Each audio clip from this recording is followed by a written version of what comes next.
Dear students, welcome to Learner's World. In this video, I'm going to talk about Low Budget Films by Mrinalson, Fundamentals of Film Studies, FAUGP, Semester 5, BA English Language and Literature, Calcutta University. Summary of Low Budget Films. Low Budget Films is an essay by Mrinalson, one of the India's greatest film directors and a pioneer of parallel cinema. Low budget films എന്ന് പറയുന്നത് മൃണാൾസൺ എഴുതിയിട്ടുള്ള ഒരു essay ആണ്. മൃണാൾസൺ ഇന്ത്യയിലെ പ്രശസ്ത ചലച്ചിത്ര സംവിധായകനുമാണ്. അതോടൊപ്പം തന്നെ പാരലൽ സിനിമയുടെ സമാന്തര സിനിമയുടെ മുൻഗാമിയുമാണ് അദ്ദേഹം എഴുതിയിട്ടുള്ള ഒരു ഉപന്യാസമാണിത്. In this essay, he explains that good films do not need big budgets, famous stars or commercial elements. Instead, cinema should focus on real life social issues and artistic quality. അപ്പോൾ ഈ ഒരു എസ്സേയിൽ അദ്ദേഹം പറയുന്നത് ഒരു നല്ല സിനിമ നിർമ്മിക്കാൻ വലിയ ബജറ്റോ അല്ലെങ്കിൽ പ്രശസ്ത താരങ്ങളോ അല്ലെങ്കിൽ വാണിജ്യ ഘടകങ്ങളോ ഒന്നും ആവശ്യമില്ല. അല്ലാതെയും നല്ലൊരു സിനിമ നിർമ്മിക്കാൻ കഴിയുമെന്ന് അദ്ദേഹം പറയുന്നുണ്ട്. യഥാർത്ഥ ജീവിതം, സാമൂഹിക പ്രശ്നങ്ങൾ, കലാപരമായിട്ടുള്ള മികവ് എന്നിവയാണ് സിനിമയുടെ പ്രധാന ലക്ഷ്യമെന്ന് അദ്ദേഹം ഈ ഒരു എസ്സേയിൽ പറയുന്നുണ്ട്. Mrinal Sen believe that film should reflect society. അപ്പോൾ അദ്ദേഹം വിശ്വസിക്കുന്നത് സിനിമ എന്ന് പറയുന്നത് സമൂഹത്തിൻ്റെ പ്രതിഫലനമായിരിക്കണം. His movies tell with poverty, unemployment, corruption, injustice and the struggles of ordinary people. അദ്ദേഹത്തിൻ്റെ സിനിമകളിൽ ദാരിദ്ര്യം, തൊഴിലില്ലായ്മ, അഴിമതി, അനീതി, സാധാരണ ജനങ്ങളുടെ ജീവിതം സാഹചര്യങ്ങൾ എന്നിവയൊക്കെ ആസ്പദമാക്കിയിട്ടാണ് അദ്ദേഹത്തിൻ്റെ സിനിമ നിർമ്മിച്ചിട്ടുള്ളത്. Through films like Bhuvan Shome, interview, Calcutta 71 and Ek Din Pratidin, he encouraged people to think about social problems. Bhuvan Shome, interview, Kolkata 71, Ek Din, Pratidin തുടങ്ങിയിട്ടുള്ള ചിത്രങ്ങളിലൂടെ അദ്ദേഹം സമൂഹത്തിലെ പ്രശ്നങ്ങളെക്കുറിച്ച് പ്രേക്ഷകരെ ചിന്തിപ്പിച്ചു.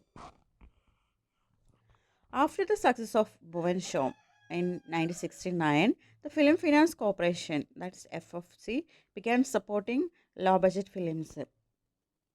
1969 ഭുവൻ ഷോ സക്സസ് ആയത്.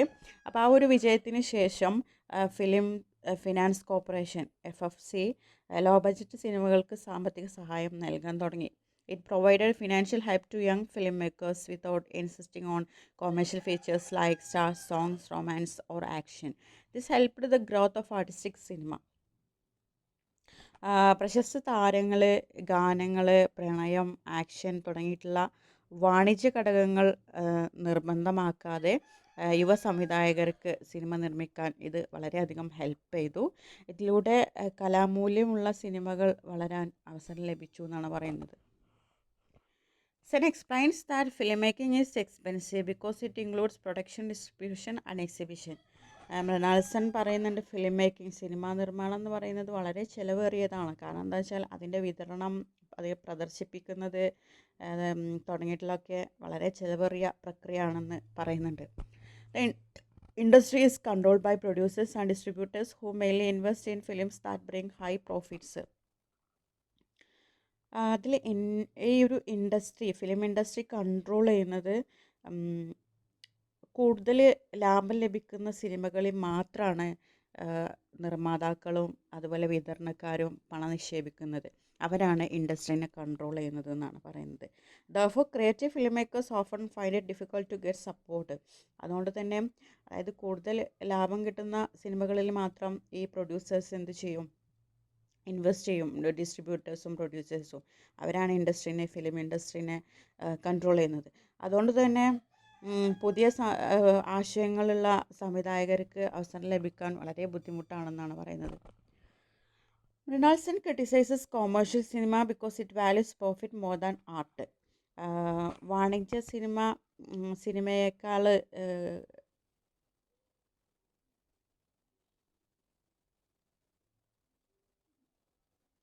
അതായത് കൊമേഴ്ഷ്യൽ സിനിമ ആർട്ടിനേക്കാൾ ലാഭത്തിനാണ് പ്രാധാന്യം നൽകുന്നതെന്ന് മൃണാൾസൺ ക്രിട്ടിസൈസ് ചെയ്യുന്നുണ്ട്. He believes that cinema should express truth, creativity and social reality and filmmakers should have the freedom to experiment with new ideas. അദ്ദേഹം പറയുന്നുണ്ട്, അദ്ദേഹം വിശ്വസിക്കുന്നത് ഒരു സിനിമ എങ്ങനെയായിരിക്കണം, സത്യം വെളിപ്പെടുത്തുന്നതായിരിക്കണം. അതുപോലെ അതിനൊരു സർഗാത്മകത ഉണ്ടായിരിക്കണം. സമൂഹത്തിലെ യാഥാർത്ഥ്യങ്ങൾ വിളിച്ച് പറയുന്നതായിരിക്കണം ഒരു നല്ല സിനിമ എന്ന് പറയുന്നത്.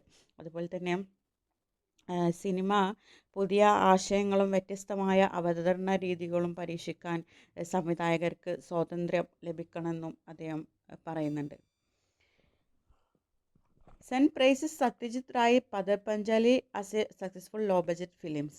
It proved that a simple, realistic film could gain international recognition without expensive stars or commercial formulas. അദ്ദേഹം പദർപാഞ്ചാലി ഒരു ഉദാഹരണമായിട്ട് പറയുന്നുണ്ട്. സത്യജിത് റായിയുടെ പദർപാഞ്ചാലി മികച്ച ഒരു ലോ ബഡ്ജറ്റ് സിനിമയുടെ ഉദാഹരണമാണെന്ന് മൃണാൾ സെൻ പ്രശംസിക്കുന്നുണ്ട്. വലിയ താരങ്ങളോ വാണിജ്യ ഘടകങ്ങളോ ഇല്ലാതെയും ഒരു യഥാർത്ഥ സിനിമക്ക് ലോക പ്രശസ്തി നേടാനാകുമെന്ന് ഈ ഒരു പദർപാഞ്ചാലിയിലൂടെ തെളിയിക്കുന്നുണ്ട്. Then features of low budget films. Low budget ഫിലിംസിൻ്റെ പ്രധാന സവിശേഷതകളാണ് പറയുന്നത്. Low budget films usually have small budget, കുറഞ്ഞ ചിലവേ ഉണ്ടാവുകയുള്ളൂ, ചെറിയ ബഡ്ജറ്റേ ഉണ്ടാവുകയുള്ളൂ. Unknown or non professional actors, പലപ്പോഴും പ്രശസ്തരല്ലാത്ത അല്ലെങ്കിൽ പ്രൊഫഷണൽ അല്ലാത്ത അഭിനേതാക്കളായിരിക്കും. റിയൽ ഔട്ട്ഡോർ ലൊക്കേഷൻസ്, സ്റ്റുഡിയോക്ക് പകരം യഥാർത്ഥ സ്ഥലങ്ങളിലാണ് ചിത്രീകരിക്കുന്നത്. സ്റ്റോറീസ് അബൌട്ട് ഓർഡിനറി പീപ്പിൾ, സാധാരണ ജനങ്ങളുടെ ജീവിതത്തെ ആസ്പദമാക്കിയിട്ടുള്ള കഥകളായിരിക്കും ലോ ബഡ്ജറ്റ് ഫിലിംസിൽ. Realistic and documentary style film making, അതായത് നമുക്ക് കാണുമ്പോൾ തന്നെ ഒരു റിയാലിറ്റി ആയിട്ട് നമുക്ക് തോന്നും. ഒരു ഡോക്യുമെൻ്ററി ശൈലിയായിരിക്കും. ഡെഡിക്കേറ്റഡ് യങ് ഫിലിം മേക്കേഴ്സ്, ആത്മാർത്ഥതയോടെ പ്രവർത്തിക്കുന്ന യുവ സംവിധായകരും ഒരു സംഘമൊക്കെ ആയിരിക്കും ഇതിൽ പ്രവർത്തിക്കുന്നത്. Low budget films face many difficulties. അതിൽ ലോ ബഡ്ജറ്റ് ഫിലിംസ് ഒരുപാട് പ്രോബ്ലംസ് ഫേസ് ചെയ്യേണ്ടതായിട്ട് വരുന്നുണ്ട്, ഒരുപാട് വെല്ലുവിളികൾ നേരിടേണ്ടതായിട്ട് വരുന്നുണ്ട്. They often do not earn enough money because theatres are controlled by commercial producers. ഈ ലോ ബഡ്ജറ്റ് സിനിമകൾ നിരവധി ബുദ്ധിമുട്ടുകൾ നേരിടേണ്ടി വരുന്നു. വാണിജ്യ സിനിമകൾക്ക് മുൻഗണന നൽകുന്നതിനാൽ തിയേറ്ററുകളിൽ ഇവക്ക് വേണ്ടത്ര അവസരം ലഭിക്കാറില്ല. പ്രൊഡ്യൂസേഴ്സും ഡിസ്ട്രിബ്യൂട്ടേഴ്സൊക്കെ വലിയ ആക്ടേഴ്സും പ്രശസ്തരായിട്ടുള്ള ആക്ടേഴ്സും ഒക്കെയുള്ള സിനിമകളാണ് തിരഞ്ഞെടുക്കുന്നത്. അതുകൊണ്ട് തന്നെ ലോ ബഡ്ജറ്റ് സിനിമയ്ക്ക് വലിയൊരു സ്വീകാര്യത ഉണ്ടാവാറില്ല എന്നാണ് പറയുന്നത്. Poor distribution, limited screening, and high theatre charges make it difficult for these films to reach audiences. പരിമിതമായിട്ടുള്ള സ്ക്രീനിങ്, പ്രദർശനം, അതുപോലെ ഡിസ്ട്രിബ്യൂഷൻ, മോശമായിട്ടുള്ള വിതരണം, അതുപോലെ ഉയർന്ന തിയേറ്റർ വാടക എന്നിവ കാരണം പ്രേക്ഷകരിലേക്ക് ഈ ലോ ബഡ്ജറ്റ് ഫിലിം എത്താൻ പ്രയാസമാണെന്നാണ് പറയുന്നത്. Despite these challenges, Sen believes that more people are beginning to appreciate meaningful cinema. ഈ വെല്ലുവിളികൾക്കിടയിലും അർത്ഥവത്തായ സിനിമകളെ ഇഷ്ടപ്പെടുന്ന പ്രേക്ഷകർ വർദ്ധിച്ചു വരുന്നതായി മൃണാൾ സെൻ വിശ്വസിക്കുന്നുണ്ട്. He supports the idea of creating more art theatres so that low-budget films can reach a wider audience. രാജ്യത്തുടനീളം കൂടുതൽ ആർട്ട് തിയേറ്ററുകൾ ആരംഭിക്കണമെന്നാണ് മൃണാൾ സെൻ്റെ അഭിപ്രായം. അതിലൂടെ ലോ ബഡ്ജറ്റ് സിനിമകൾ കൂടുതൽ ആളുകളിലേക്ക് എത്താൻ കഴിയും. ഓക്കെ, നമുക്ക് അദ്ദേഹത്തിൻ്റെ ഈ ഒരു എസ്സേ കൺക്ലൂഡ് ചെയ്യാം. Mrinal Sen argues that good cinema depends on honest story telling, creativity and social commitment, not on a larger budget of famous stars. Mrinal Sen ഇതിൽ അദ്ദേഹം പറയുന്നുണ്ട്, മികച്ച സിനിമയ്ക്ക് വലിയ ബജറ്റോ പ്രശസ്ത താരങ്ങളോ ആവശ്യമില്ലെന്ന് പറയുന്നുണ്ട്. സത്യസന്ധമായിട്ടുള്ള കഥ പറച്ചിലും സർഗാത്മകതയും സാമൂഹിക പ്രതിബദ്ധതയൊക്കെയാണ് നല്ല സിനിമയുടെ അടിസ്ഥാനം എന്ന് പറയുന്നത്. This encourages filmmakers to value art over profit and inspires audiences to appreciate meaningful and realistic films. അദ്ദേഹത്തിൻ്റെ ഈ ഒരു സിനിമയിലൂടെ നല്ല സിനിമയുടെ അടിസ്ഥാനം എന്ന് പറയുന്നത് അദ്ദേഹത്തിൻ്റെ ഈ ഒരു എസ്സേയിലൂടെ അദ്ദേഹം നമ്മളോട് പറയുന്നത് നല്ല സിനിമയുടെ ഒരു അടിസ്ഥാനം എന്ന് പറയുന്നത് ലാഭത്തേക്കാൾ ആർട്ടിന് പ്രാധാന്യം നൽകാനും അർത്ഥവത്തായ സിനിമകളെ പ്രോത്സാഹിപ്പിക്കാനുമാണ് ഈ ഒരു ഉപന്യാസം നമ്മെ പഠിപ്പിക്കുന്നത്. Okay, thank you.